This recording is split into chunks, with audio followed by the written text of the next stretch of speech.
When you're first launching a business, one of the hardest things to do is reach out to someone you don't know and get them interested in what you're doing. How do you get those first customers? How do you find leads? How do you reach out to people you want to work with and get them interested? Well, that is what today's episode is all about.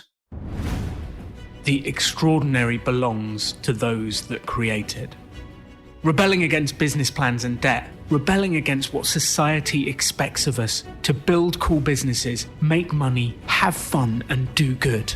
Let's create something extraordinary together. Welcome to The Rebel Entrepreneur. Today on the show, I have with me Eric Finnegan of Transform Your Copy. Eric, you're a writer, a personal growth junkie, and a lifelong student of marketing and business. I'm so glad to be here. I'm very excited and looking forward to this conversation. I am very excited as well. And actually, this all started because you wrote a cold email. What made you write to me? Well, I had found you, I believe, through another podcast. I saw that you had done an interview, and I went to your website. I listened to the podcast, and I thought, this guy it seems like a guy I could get to know a little bit, and maybe there's an opportunity to work together on something. I've worked with different authors and podcast hosts on my own, and maybe there's some way I could help out a little bit here. So it was just that. And you wrote me an email. It got my attention. It made me think, and I replied almost instantly. We spoke on the phone. We had a great chat. And then we came up with the idea of doing a podcast episode because one of the things, you wouldn't be here if you weren't good at writing first cold emails and getting introductions. And actually, that's the toughest thing for people to do sometimes when launching a business is reach out to someone they've never met, get interest, get attention, and then create an opportunity. How did you learn how to do that? And have you been through different approaches? How did you learn? Where did this start? Yeah, great question. It started before I had any business, before I had anything to sell. And I was still working full time at my old job, actually. And I've gone through a bunch of different approaches, and I've learned through a lot of trial and error. I've tried to learn from as many people as I can. And really the biggest thing was just to do it and find out what works. Find out what works in terms of getting responses, and find out what works in terms of, does this actually feel good to be doing this? To be sending emails to people that I don't know? Would it feel good to receive this email that I'm about to send if it was from someone else? So it's a lot of learning, a lot of trial and error. So did you have to do this for your last employer? No, this was while I was working. I was trying to start a business on the side so I could actually get out of the corporate world and try something else. So I was doing this in the mornings at 5 a.m. before going off to the office. Wow. So at 5 a.m., you would get up, send a bunch of emails to try and win some business so that you could build your own business on the side.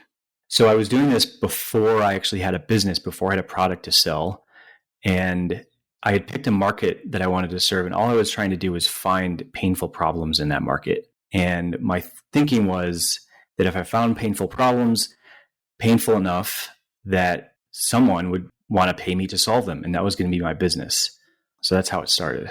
I love that approach to entrepreneurship. That is exactly what we talk about on The Rebel Entrepreneurs. If you can find someone with a problem that hurts them enough, and by hurt, we don't mean physically, but creates enough discomfort in their life, there's an opportunity there to get paid to fix it. I think that's a fantastic approach. So when you're sending out these emails to people, have you had rejection? Have people said no? What type of responses have you got where it didn't work? Yeah, that's a great question.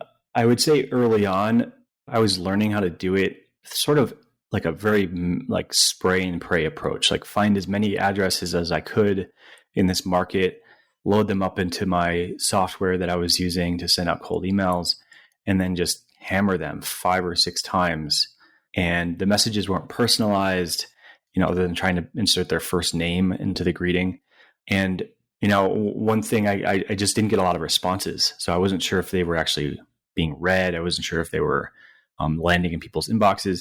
But then occasionally I would get the occasional angry, frustrated person who I pissed off at the wrong time. And then, they would say, please take me off your list, or how did you get my address? That type of thing. And what you would say to a cold caller, like a telemarketer.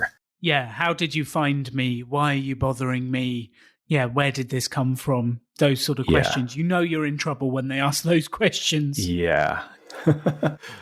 So cold email is a way of building your business, but some of the rules have changed around this, especially in Europe and around the world. Is cold email still a legal method of promoting your business and getting out there? And how do you use cold email effectively and stay within legal bounds? Because you can get in hot waters and there's some big fines for this stuff. Yeah, there is. And it's definitely changed quite a bit since 2015 when I first started doing this. And before I kind of go into it, I just wanted the disclaimer that I'm not an attorney, so I can just tell you what I've used and what I've done. Yeah. So the difference, I think, is separating between a cold email that you are sending to one person versus a spam approach, or like a spray and pray approach, where if you have a database of 1,000 or 500,000 addresses and you're just sending them out in mass, hoping to get a response, hoping people click your link in your email, that I would call spam, the spray and pray approach. And that's what borders on illegal. And it makes sense to me because these people haven't asked you to email them. And if you're blatantly just sending them an email for a commercial purpose, try to get them to buy something or to sign up to your email list or something like that, that's very different from the approach that I take, which is highly individualized. With you, I was researching for people to reach out to that day, and I think I spent an hour and I found you. So it's very, very low volume, highly, highly personalized. And if you go back to your message, I'm not trying to sell you anything, and I'm still not trying to sell you anything. All I'm trying to do is generate a conversation, start a relationship. And that is the way I would say to do cold email, so that you stay far away from any legal boundaries. And if you want to be very safe about it, which I tend to find is not always necessary, is just give people in the PS or below your email signature, say, hey, if you don't want to receive a message like this in the future, just shoot me a reply and say unsubscribe, or please don't respond again. That enables them to opt out. Yes. So when you're sending a cold email, what's the number one purpose of that email? Because I know in the early days when I was doing marketing, I tried to sell in that first email. So you'd send them out, say, here's what I do, here's the price. Do you want to buy it? Please? And that was kind of my approach, possibly a little bit desperate looking back on it as a slightly more confident older entrepreneur. But that's what I did. I was a bit desperate and trying to get people to buy. What do you think the number one purpose or the number one goal of a cold email is? Yeah, great question. And I just want to say I'm glad that you stuck with it and didn't take those early failures as a reason to stop.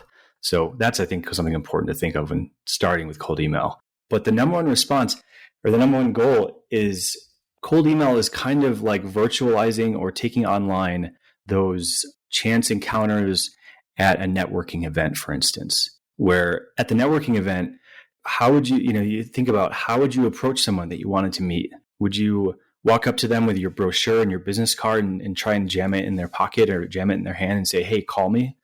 I don't think anyone would do that. And if they do, then they're not going to get a lot of responses, and they'll probably feel like crap coming away from that. But if you think about it, what would be a win if you walked away from a networking event and you try to introduce yourself to 5 or 10 people? A win in my book would be just to get a handshake from someone, get a handshake and say, hey, nice to meet you. And a conversation of 30 minutes to a minute. That's my bar for success. So the number one goal for a cold email is just to get a positive response, in my opinion. I love that, because at networking events, when I first started to do it, I was very much focused on, here's this room full of people. I'm desperate to get sales. I need to work the room. I need to get sales. And it felt incredibly uncomfortable for me doing that. And it wasn't actually until I changed my approach to, I just want to make friends. I want to make new friends, find out about these people and learn about them. And maybe there's an opportunity somewhere, but I'm going to make friends. Sounds like that's your approach over these emails. Exactly. Yeah. And my barometer there is just, is this feel good? If I said what I'm saying in this email to someone face to face, would this feel good or not? And I think everyone has that intuition. Everyone has that sort of inner barometer or inner guidance that they can follow. Yeah, it's would I say this to a real live human being? Because sometimes we say things differently through a computer that we wouldn't say to a real life human being. So I think that's a wonderful way to do it. And actually, Eric, I've got the email here that you sent me that got my attention. The first line, "Hi, Alan, this might seem a little out of the blue." Have you used that line before? Now I feel like we're talking about dating here and you've sent me a chat up line, but that's not what I'm saying. Is that a line you open with normally? I test a few different things. I think I had just started using that as an opener because it sort of sets the context of like, hey, like I'm acknowledging that we don't know each other. You've never heard of me and I'm learning of you for the first time. This is probably going to be weird. But I would say that's what I would say to someone, if I was approaching them in a bar, for instance. And I love the dating analogy because I think it fits. Dating and business are very closely like the energetics of it are working very much parallel, I think.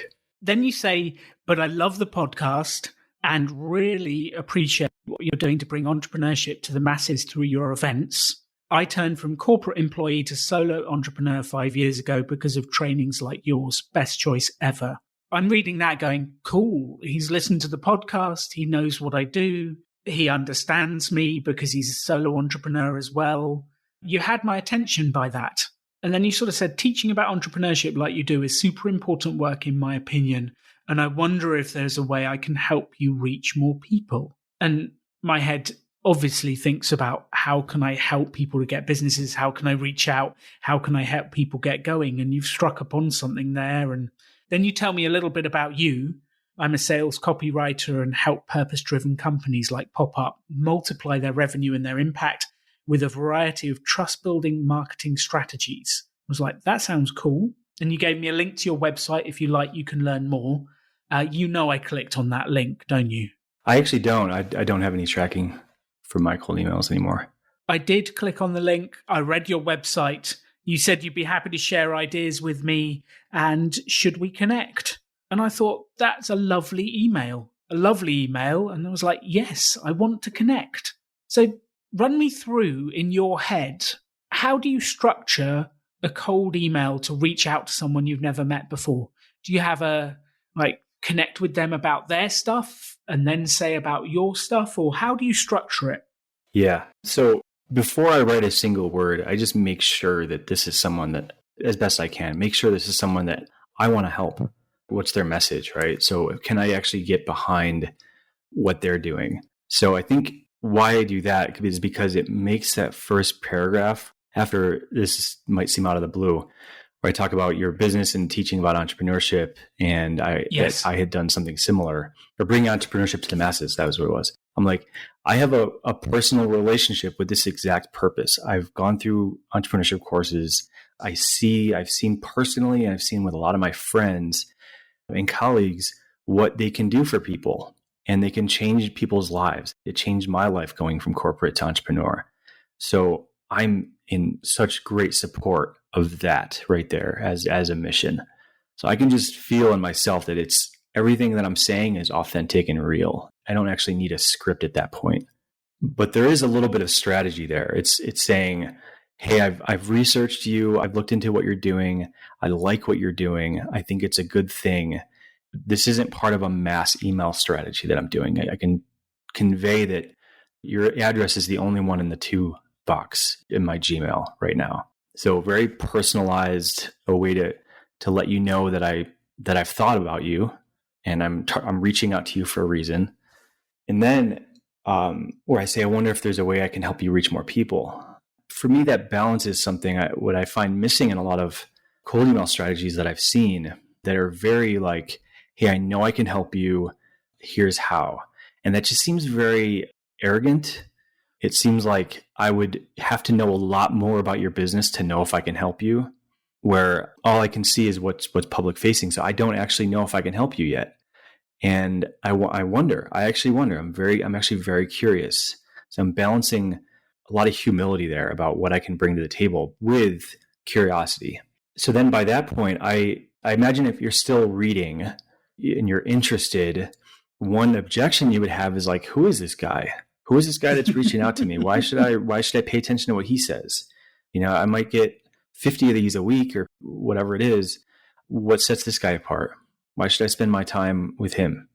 And so that's where I just do the little, okay, here's a little bit about me. Here's a very high level headline about what I do and what I'm about. And if you want to learn more, if you're interested in that, you're intrigued, I give you a way to go deeper and find out more. And that's my link to my about page on my website. Which I went straight to the about page. That's straight where I went. And I read that intro. Your about page says, like, I'm Eric. I'm a writer, personal growth junkie, and lifelong student of business and marketing. And I thought, wow, Eric, it's like we're together. I am an absolute personal growth, self-development junkie. I love to learn how to improve my mindset, my energy, my business. And I'm a lifelong student of business. And the writing is very personal. I read the whole thing. I thought it was fantastic. And that got me to respond. So what kind of tips do you have for the people listening to this about how to get positive responses? How do you get people to respond to your emails out? Well, I think it starts with just recognizing that you're writing to one person at a time. And you may have software set up where you can send out 25 of these at a time or whatever, but write it as if you're writing to one single person. And imagine that person in your mind as you're writing. And that helps, in my opinion, to stay in a conversational tone. You don't want to come off as salesy or robotic or sleazy in any kind of way. It's, again, think of yourself, this is taking the place of an in-person introduction at a networking event. That's how I treat it. That's my number one tip, is imagine yourself standing across from this person. The first things you're going to say, what are you going to say to that person? I love that. And the length is so important. Because when I get long emails in my inbox, I just look at them and my heart sinks and go, oh, I've got to read all that. And it takes ages. So that short email introduction was just enough to get my attention and get me in, but not so much it puts me off. So I think that really helped as well. Yeah, that's another thing is I always say to be clear, be short, be friendly, and be direct. If your email can be those four things, then I think you're doing pretty well. Clear, short, friendly, and direct. Mm-hmm. And I wonder if there's some kind of an acronym we can build there. CSFD. We'll have to come up with one. I love it though. Yeah, it was very clear. It was short. It definitely friendly. And you directly said at the end, should we connect? And the answer in my mind was yes, I'd love to chat to you. Yes. And I think this is one of the things that I struggled with early in my career, was asking those direct questions in a way that wasn't sleazy sales, but still drove action. And it's sometimes difficult to know. Do you have any tips for what we're closing for in the first email, or how to word that? Or, how do you word that last piece? How do you directly ask for what you want? Well, it's a balance because, the D in that acronym up there is direct, but you have to acknowledge, or you have to realize that this person hasn't opted into your list. They haven't asked to hear from you. So you want to be direct, and also you want to leave the ball in their court a little bit. You want to let them know that, hey, I'm a person here and I'm only a yes if you're a yes to this. I'm not going to, beat down your door and every day for the next 6 months like a vacuum salesman. If this is the right fit, then I'm confident that this first email or one of my 2 other replies or follow-ups that I would have done would give that impression and would help make that match. So notice I ask you a question. I don't tell you what to do. I ask you a question. Should we connect? Do you think we should connect? And it's just a micro barrier to, I guess, like a micro commitment in sales terminology. Like, all I want is the smallest, easiest thing to say yes to. On the opposite end of the spectrum, it would be at the end of the email, I'd say, hey, call me at this time, this day, at this number. Just a direct command. And I don't want to do that. That doesn't sound very inviting. if someone did that to me, I'd say, go screw yourself and delete the email. So I think it's about asking a question that if they were to say yes to it, it's easy for them and it gives you a signal that they're interested. Do you ever call the people yourself after sending the email? So do you send the email and then do you reach out to them again by phone? What do you do next? So I have a little system with Google Sheets that I just track every person I send a message to. And if I haven't heard back from them in 5 to 7 days, I think it's 7 days, I'll send them another message. Say, hey, just following up here, following this back up. Can't remember exactly what I say in that email. But yeah, if I don't hear back, again, I'm not assuming that you read it and said no. I'm leaving open the possibility that you just have a very busy inbox or you were off that day and you just didn't see the email. But hey, there's still an opportunity here to see if there's a relationship or see if there's a way to work together. So if I don't hear back, I send 2 follow-ups, 1 week apart. And what happens if you haven't heard back by that stage? If I haven't heard back after the 3rd email, that's when I can start to assume that, hey, they probably saw, there's a good chance, 80, 90% chance that they saw my email.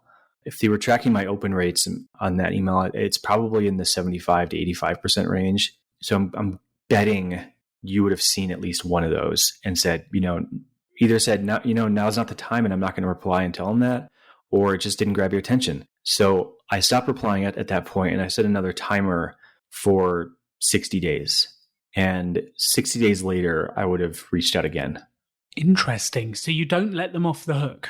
No. If you're someone I want to work with and you're someone that I'm interested in getting to know, then I'm not going to give up after, a couple of emails. I love that. I'm not going to give up. And I've definitely found over my career that it's too easy to give up. It's like you've sent the email, oh, they didn't respond, they're probably busy, and then you don't go back to them. And it's really important not to give up. And I've learned over the years that you send an email, someone's busy, they don't notice it. You send another one, they maybe read it, but it's not the right time. You then ring them, you maybe leave a voicemail, then you get another one and you get through eventually. And they say, oh, it's not the right time, come back later. And it's amazing how many iterations you have to actually go through. But persistency is unbelievably powerful with this stuff. I totally agree. So how do you apply persistency to what you're doing? And where do you think the line is between persistency and pushy sales? I have 2 different frames in mind there. One is that I wouldn't want someone knocking on my door every day, or once a week for forever if I don't want to talk to them. So I do try to balance some things here. One, so the persistency is I do prospecting every day. I spend an hour to 90 minutes every day prospecting, which means searching for companies that I want to work with and then finding ways to contact the owners of that company or the CEO or whatever. So I'm doing that every day. And like I just said, I think I acknowledge that not everyone's going to read every email that they receive. And there's a possibility there that if they don't see my email, then if I give up, then I might be doing both of us a disservice. I might have something for them that they could really use. Early on, it was a bit of a struggle to continue to reach out to people if I haven't heard back, because I don't want to annoy people or I don't want to aggravate people. But over time, when I've gotten really good at marketing and copywriting like I am, I've gotten a little bit more confidence and dignity about what I do, that if these people are looking for a copywriter and if I think I can help them, then it's a really good fit. It's a match, made in heaven kind of thing. So I don't want to give up on that. I trust that impulse or trust that good matches will happen. And I don't want to be the one to say no to that. I don't want to be the one to say, I don't want to annoy you, so I'm just not going to reach out. I'll let you reach back out to me. That can work for some people and some people's business. I would rather not do things like that. I would rather be more proactive. So it's like that balancing the dignity about, I know I can bring value to some companies, and the humility of I don't know if I can bring value to this company, but I really, really want to find out. Yes. So yeah, I'd say that captures it. So let's give us some tips. Let's help us. If we're reaching out, let's start right at the beginning. How do we find who to sell to? How do we research? What's the first steps? How do we get an email address and a name? What do you think? Like, let's break it down. We're just about to start a new business and reach out. Where do we start, Eric? Well, I always start with the market. Who's your ideal customer? Who's your ideal client? What do they do? For me, it's people that run courses online about business and finance. So then that narrows things down incredibly, because there's 99.999% of the people out there are not doing that. So I know to concentrate on just that 0.0001%. Talk about a niche market. Yeah, about right. A tiny niche market. That makes it so much easier. Just for the people listening, before we go on to the second piece, one of the things I've realized over the years is one of the signs of whether or not you found a good niche market is, can you type it into Google and get a response? Can you actually just type it into Google and find people? Because the antithesis of that is, well, I sell to women. Well, try and type women into Google and see what comes back. Or I sell to men, and try and type men into Google and see what comes back. That's not really a very defined market to sell to. So my test is, can you type it into Google and actually get someone? Can you find companies or people you can actually sell to by doing that? And it sounds like you have a similar thing. Yeah, exactly. So the other thing is, I always look for, are they already doing or spending money on the thing that I'm selling or I'm offering? And can I find that out? Yeah. How would you find that out? So take some cleverness. One thing I've done in the past is I've gone to Barnes & Noble in my town, Boulder, and I'll go to the magazine rack. I'll go to the section where my niche focuses. Where do they go? In the magazine rack, and pull off some magazines off the shelf. And then I'll go sit at a table and I'll leaf through the magazines and find out what companies are advertising in those magazines. So that tells me a couple of things. One is they know who they're trying to reach. And two, they spend money on advertising. Getting an ad into a magazine isn't as easy as putting up an ad on Facebook. You actually have to think about it and you have to plan it out. You have to get a designer to work with you and talk about ad budgets and think about ROI and all that stuff. So if a company is advertising in a magazine, that tells me that they take marketing and advertising seriously. So those are the companies I want to talk to. I love that. So we Google to find the business and we start with who's the market. We find the person if we can. Any tips about finding email addresses to start this off? Yeah, finding emails is a lot easier than it used to be. And in some ways it's harder because some people have gotten more clever. But there's some websites out there where you can plug in a domain name and it'll try to find you the email format associated with that domain. Ooh. So if you typed in my website, transformyourcopy.com, it would go out and search everywhere for email addresses with @transformyourcopy.com on them that are posted publicly on a website. And it'll show that Eric at transformyourcopy.com is out there. So it guesses that anybody that works at that company will have the email format of just their first name at and then the domain. So that's where I'd start. And then I would look for the person in that company that I really want to talk to. And sometimes it's on their website. If there's an about page and it shows who the team is or who the founder is or who's in charge of marketing, then I can generally gauge who I would want to talk to there. And with most companies, it's the owner. Yeah. And you can do that on LinkedIn as well. Yes, LinkedIn is a great resource for finding people who work at the companies. Absolutely. So is this website that finds the format of the email addresses, is this a free one or a paid for service? Or? Yeah, it's hunter.io, I believe, is the one I use most often. And there's, I think for a free account, you get 50 lookups a month or 50 lookups total. And then it's pretty affordable from there. And if you get any business from cold email or email like this, then it's very, very, very worth it, in my opinion. It's very useful. Yes. Yeah. And then I always go to Email Checker. I think it's emailchecker.net, email-checker.net. And you can type in an email address there, and often it will verify it for you. Say, yes, this is a good address, or no, this isn't the right address. Interesting. So you know before you even start whether they're the right address. Yeah. It's something that Google and Microsoft and anybody that's running email services has sort of cottoned onto, is that they know that people in business are using their email servers to do cold emails, sometimes in mass quantities. And every time that an email bounces, it penalizes their IP address. So it actually hurts the overall service. So if Gmail is picking up on you sending out a lot of bad emails that bounce or that to addresses that don't exist, they'll actually close your account. And I've had that happen a bunch of years back. Wow. So yeah, it's that just a little bit of research there that really helps the result, I think. This is super, Eric. I love this. Okay, so we've looked at the target market. We've found the person. We've checked the email. We've got the details. I've opened up my messaging app. I'm sat staring at a blank cursor that says, "Dear Jeff." What do I do now? I've got to write something. Yeah, I think it's such a common thing. I know when I started, I found templates online that, cold email was just kind of gaining momentum back in, I think, 2014 or 2015. And when I started, to be honest, I just copied templates because it was easy and I didn't know what I was doing yet. And I didn't want to get to be an expert in cold email before starting. So I just copied what other people were doing. And I think that's okay at the beginning to just get the momentum going.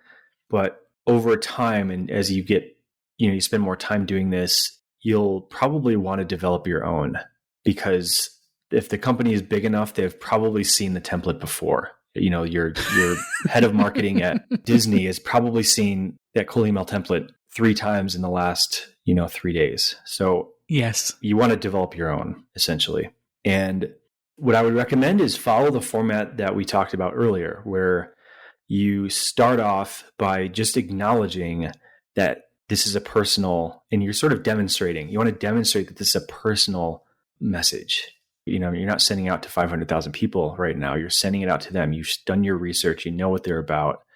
So I would take, one line or maybe two sentences at most just to demonstrate that. And that's where you can play around with the sequencing of this. And what I found is like I said, if they've gotten so far into the message and they're interested, then they're asking about who you are, because they've probably gotten 50 of these cold emails this week. And why should I listen to this guy who I don't know and have never heard of before? So then you just do a line or two about yourself and what you do and what value you bring to your clients. And you can follow a very simple format of, I do this for these kinds of companies so that they can blank. I do blank for blank companies so they can blank. That's the format. And you might want to reword it yourself and then give them a response. Prompt them for a response. Should we connect is the one I used with your email. I've used, would you like to connect in the next couple of weeks? Does it make sense to connect? Something like that. Very light, easy question. So the objective is to get them on the phone. Ultimately, yeah. You want a positive response to the email, but after the email, it depends on your service, I guess, or what you're selling, but I do all my client intake and conversations like this over the phone. So yeah, I try to get people on the phone. And if people aren't willing to get on the phone, that's a signal right there that they're not right. It's not the right time for them, or they're not the right fit, or some other thing.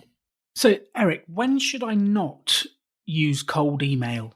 Like, when should I avoid email? Is there a case, or is email the answer? Start emailing people now. I think for certain industries, cold email wouldn't be the approach. Like if I was selling to consumers, I wouldn't do a cold email. If I'm a health coach, or if I'm an author that's selling books to the public, or if I'm selling a weight loss plan, cold email, I wouldn't do. I would stick with, if you're doing cold email, stick with businesses. Send emails to businesses, because there's sort of a culture, there's sort of an expectation that if you're in business, you have to buy things you're going to be sold to. And sometimes you really want to be sold to. You want to buy things that help your business. So for a business owner that's trying to improve their business, trying to grow their business, if you've got the thing for them, they're going to be really happy to hear from you. Contrast that with someone that's at home and they get a cold call from someone that, is asking them to change their long distance plan or something. And this is back in the 90s that I'm using this example.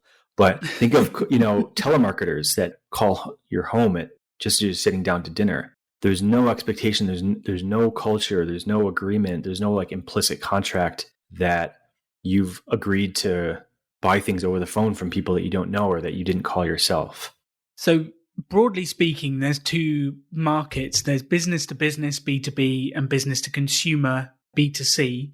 You're saying that primarily cold email is best when you're selling to businesses, and we need to find other marketing methods mainly for business to consumer. Yeah, business to consumer cold email is called spam. I would just say that.